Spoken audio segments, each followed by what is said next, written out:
Welcome, bienvenue. Well, after that slightly dramatic entrance, I wish to introduce you all, if you don't recognise them already, to the Property Quorum crew, starting with Hamish McLay of Search Convey, Juliet Baboolal of gunnercooke, and of course Chris Gilsenan, Route Home.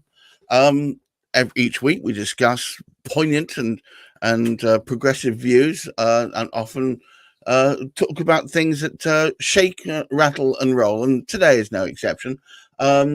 We are going to be talking, in fact, today's title is Are Councils Planning to Fail? Good Lord. And we have a special guest, Andy Gray, welcome. Thanks for having me. Finance broker. But before we get any further, as is traditional, I'm going to throw Hamish straight under the bus. Are councils planning to fail? Hamish, surely not. But yes, just before we hit that particular sort of topic, it might be worthy of a mention. If everybody was to look towards what's happened this week, if you look at within the parliamentary sort of debate, this committee that was set up to discuss what was going on and how to improve the house buying and selling you would actually say, I am never going near property. It was an absolute, the representation by the Houses of Parliament was appalling. There was no broad spectrum of people actually putting in some wise sort of details and information about this whole thing. And it was just, I think that was a bad start to the week. So you didn't enjoy that? Well, the thing is, it's almost laughable. It's almost laughable. But we shouldn't laugh at it. But it's getting absolutely nowhere, and it's not helping any of us here. Because the other topic that isn't helping any of us here is that topic, the aspect of planning. There's another aspect of what goes on within the conveyancing world. The property buying and selling aspect too, that we need to get through that sort of planning scenario in order to be able to sort of get on and do things. And unfortunately, it is something else which just hasn't been revised, it hasn't been improved, and it is holding up so much of our desperate shortage of housing stock. And I thought it worthy of a comment because it impacts so much on all of the team that are here today, and particularly on Andy as well, because he's got limited time to get things sort of on. He's got that money there waiting. So are councils planning to fail? They seem to be. Well, the trouble is the absence of planning, or they redefine their planning. They're constantly changing their planning. Well, fail to plan to fail. That's what I always heard. Well, yes, that's what I thought too. And it is because they haven't improved, and there's so much we can speak of about it. I've written a couple of articles this week. I think the saddest thing of the whole lot, it impacts on individuals who want to buy a property because there aren't enough of them. They haven't got through the planning system. Nobody's found a way of doing it. And the worst still, we've got so many different. We used to have the sort of green belt. Was there ever a black belt? We've now got a grey belt. I think we've been felled by the black belt. And incidentally, Maxine Francis says, yes, and they're doing a damn fine job of it. Well, never was a truer word spoken in jest. Chris, grinning away, you obviously have an opinion on this, sir. I have a few. I'm planning to fail. Keep it clean, Chris. There's a big challenge there. I feel for them in some ways, in that the way they're financed is challenging. They effectively have to go to the central government every year on a year-by-year basis with their begging bowls, and submit what they want, which is not the way that it used to be. And I think the Local Government Finance Act has changed some of that, and I think it probably needs changing again. And because if the councils have these, from a planning perspective, for example, if they have developed a local plan that's meant to cover the next 10, 15, 20 years, but they can only forward forecast a budget on a year-by-year basis, I'm not sure how they're going to get into the mindset of, well, how do we actually do the delivery of the bits of the local plan that we're meant to be delivering on? So, yeah, it's a bit of a ridiculous situation. So, and I do feel for them in that they do have their hands tied somewhat. Having said all that, it seems like representation has just been thrown out of the window. So it's the ultimate people who are punished effectively are the local inhabitants. So Andy, welcome, Andy. Is this your experience too? Yeah, I mean, not so much myself, but via kind of the clients I look after. We had a good experience over the last sort of 2 to 4 years for certain. Not that, we should still be using COVID as an excuse, but I think it was, the excuse that every local council needed for delays was COVID. I'm not too sure what the excuses were pre-COVID, but yeah, we haven't enhanced or improved. But it's no different to local government. It's all on a short-term basis. There is no long-term thinking. There's no collaboration, and the best people in those departments, you get good contacts. You work with those people, those planning officers. They progress, but then they get poached, and rightly so, because they're fantastic at what they do. But there's also no hierarchical people kind of coming up behind them, learning the ranks. It's just the best person goes, and then that's kind of it. And we seem to just kind of hit hurdle and fall over. So that, yeah, the planning piece is massive in any business. And let's not forget, this is a business at the end of the day, and it needs to be run as such. And yeah, there is no forward thinking whatsoever. So surely there must be something we can do to improve the situation. I feel a bit lost here. Yeah, well, you'd like to think that with, modern technology and enhancements, even, the subtle use of AI would be helpful. I mean, a lot of times people talk about planning based on what's gone before it. Is the precedent already set? Well, you can teach a robot to read past applications in seconds. So if you're not creating something that's bigger or wider or more unique than something that's already been done, why does it take 9 months? Surely it's already approved. You've got it. Someone else has already done it. I want a double story extension with a dormer on top. Arguably, most neighbours have already done that. So it should just go through almost unanimously, but it isn't. It's a very clunky process. It's almost like we start from the beginning, no matter how many times it's gone before. And yeah, a lot of people are moving away from it. There's so many kind of key people in the industry that offer opportunities to learn about planning that are moving away from that. The advice is, why would you bother with planning? Find a PD scheme, find something that you can flip and turn more quickly. Let someone else go through the heartache, and then you can kind of all fight for the consented site later. But all it's doing is bottlenecking this demand for property. And, we've never had enough. We still don't have enough. And there is no plan to create enough. So, yeah, it does feel a bit woeful. I've still got clients that are progressing through, and some of them have managed to get sites secured and worked planning. But it's, one guy that's done it, planning was approved 2 months ago. He secured it on an option 17 months prior to that. And you just think, how is it feasible or even logical that it should take so long? You've got demand. In any other business where you were creating something where you already had demand, I don't need to create the demand. I don't need to even market it. As soon as I've got it, it sells off the shelf. That's almost what we've got here with property. And we just can't, we can't think outside the box. And everyone seems a bit too scared to, do something different to what we've always done. And I suppose that thing of nobody likes change. And we need to shake that into people. I totally agree with you with that. Juliet, is it because nobody likes change? With that, I mean, what we've been doing certainly hasn't been working, and we've got to implement some new strategies, and that's across the board. I find it disconcerting when you've got, a local authority, you've got a pending planning application, there's no one that you can speak to on the phone. You've got, for example, a customer survey that you complete at the end of it, and no one's actually paying attention to that because nothing's actually being done. My dealings with the local authority as far as planning is concerned, or building regs, etc., is very limited. But I can see that it's got a knock-on effect on, say, my lenders or developers. I mean, I had a deal a couple of months ago where someone wanted to put in a barrier between a flat to create, these were student accommodations, to create 2 units instead of 1. And the question was, you know, does that result in a need for planning? And the advice ultimately from the planning expert was, apply for the planning, simply because this local authority is so strapped for cash that if they could serve you with an enforcement notice, they would.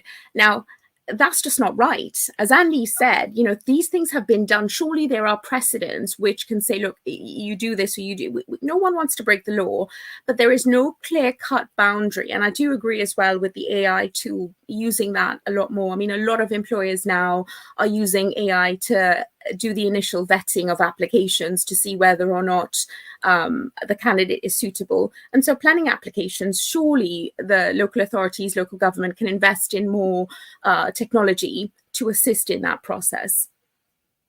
I'm just a bit worried about computer says no.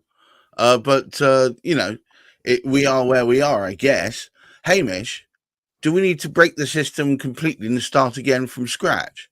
I think almost. I mean, today is rather different because much of the time we've spoken about other aspects to do with conveyancing, over which you get the right team, you can manipulate it. We've situation here, which is, it hasn't actually sort of improved for quite some years now, and there never seems to be any intent. I think Andy's sort of quite right here.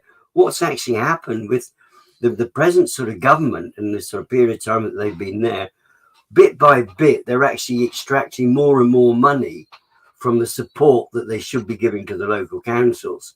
And it's much, much more in the short term.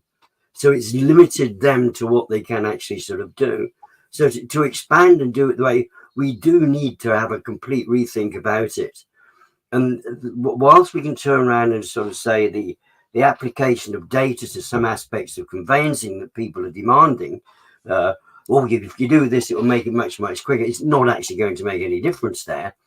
As has been indicated already, we could use data, we could use AI much more effectively. However, the local authorities don't have the finance for it. And as we well know, one of the particular sort of aspects I speak of quite regularly, and it's coming up tomorrow, was the topic of the work that land registry are taking away from the councils, which is reducing even more the income level that they're achieving. So instead of Croydon Council, which we know is going bust anyway, instead of them getting actually their sort of 300 odd pounds for the, which is what they charge for local authority search there, they're in actual fact going to get significantly less than that, because land registry is going to do, you know, 75 to 100 pounds worth of that work for 15 pounds. And land registry keep it. Andy, should we start a GoFundMe page for the councils? Well, I think we need to. I mean, you look at the number of councils that have fallen away. I mean, I'm quite sort of local to Guildford and Woking. We've seen what happened with the Woking Council. Yeah. But, you know, I think councils aren't looked at like businesses. And ultimately, they are stewards of some significant amounts of money every year. And yet they're not run as such. And, you know, I kind of look at it as you get your council tax bill, you see what's being increased, you see what's going up. But then you look around and you kind of always ask, well, I don't see anything different or new or enhanced. I see the same. And I think we're kind of stuck in that bit of Groundhog Day, really. We just turn and we just keep going round and round and we hope it gets better. But it's even stuff like how you go through the process of planning.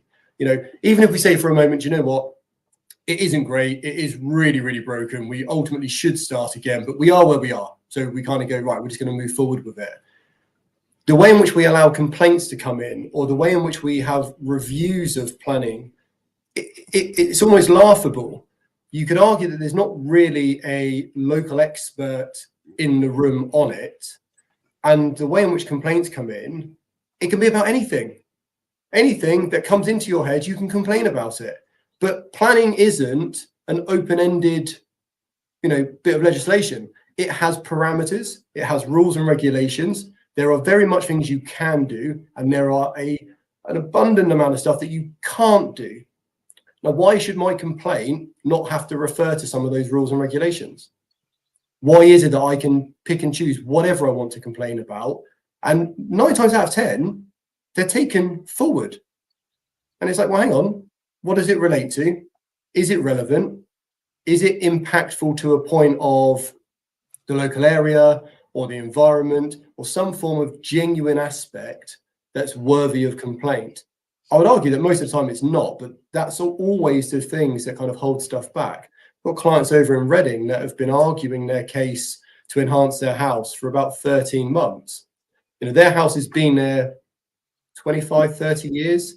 It's one of the smallest ones left. Many others have redeveloped the properties that are there and almost kind of added best part of a third to a half more in size. So it is befitting to the local area, but you've got other newer housing estates, and that's where all the complaints are coming in. But you kind of have to ask the question, but you're in a new build house. How do you think that came to be? It went through planning and you were lucky enough that people didn't complain. So we were almost got to kind of, cutting our noses to spite our faces a little bit. And it just seems, it's just peculiar that something that's been going for so long, and yet everyone seems to look at it and go, yeah, there's problems there. But yet everyone also looks and goes, it's all right. You know, we need someone in government to kind of go, do you know what? We're going to take this seriously and we're really going to take a good look at it. But, you know, we sort of get those bits around the edges. We get a couple of quick party lines that can help with some votes, and then we move on. And the people that suffer are those that want to buy, those that want to move, who can't move because there aren't enough people to buy beneath them, because you need to open up these chains. Because, again, those chains are getting longer, they're getting more stagnated. It's all causing such restriction on the whole process. But more importantly, we've got developers that want to develop and build new houses. And I would argue that your regional or SME developer is going to be far better for your location than a major house builder that doesn't live there themselves or have any link to it. At least with the more regional ones, you've got someone that's been in it for a long period of time. Perhaps they've developed 3 or 4 plots already. There's just a bit more of ownership with it. And I feel like we need to be encouraging that. And governments just don't. There's no incentive there at all. Juliet, we needed someone upstanding with a strong sense of what is right and wrong to become a local councillor. You fancy becoming a councillor? I'll think about it. You know, I completely agree with all the viewpoints here, and it's such a shame that, you know, the right people aren't in the right places to make these decisions, because there are people like Andy who drum on about it, and you read about it. You read about it on, as I said, the council's forum and their websites, etc., and they do nothing about it. And we've reached breaking point. It's very frustrating for me personally, spending 40 minutes on a call just to speak to someone to find out something, when in fact you've got a database online. I mean, the planning portal is a great tool, so you can download applications and view applications, etc. But you still want to have that human contact to have your basic questions answered and dealt with. And so there is a lack of communication. And I saw something the other day. It's not just the communication, it's the comprehension of the communication. And, you know, there is no sort of fixed rule across the board as far as local authorities are concerned. So we need to throw in that accountability piece here, because we're paying huge council taxes, you know, all of these other costs, etc., that we're paying the local authority, and the monies are clearly being misallocated and not being spent on the right experts to push the change that we're looking for. Not being spent on the right experts, or in fact filling in those damn potholes. Hamish, take us home. There must be some silver lining here, surely. I mean, sadly, at the moment, this is one of the ones where I have to admit I do not see a way forward unless something radical is done.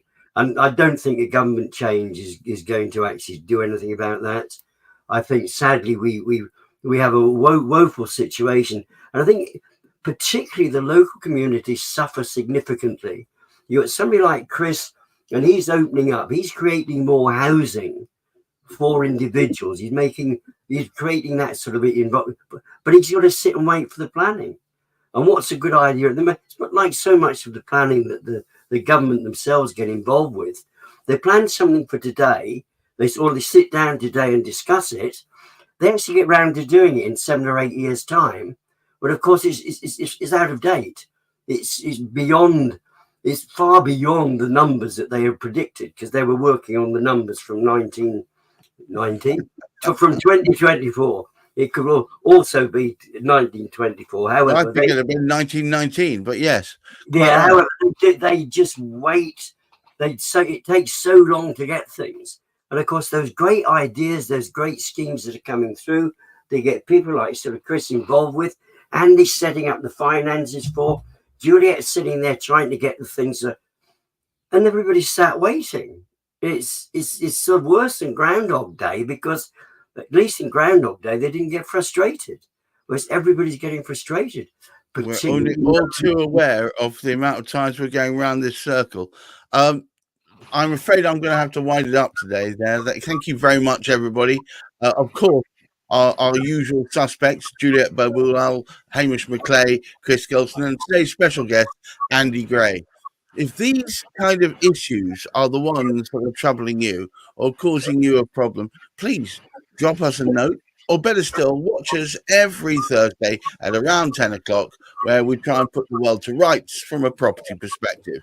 Until next week, I wish you all a satisfying weekend. God knows we need one. And, of course, the introspective ability to find a way through these problems. Please tell us on a postcard. If you found this useful, please watch every week. Don't forget, on Fridays, we have Property Matters with Hamish McLay at about 2 o'clock. Please do tune in then. And of course, usually later today, Chris and I will be going at it hammer and tongs, trying to find out what's irritating Chris about his end of the property market this week. But until then, I wish you all a safe and wonderful week, and of course, great mental health. Bye-bye now. Cheers, everyone.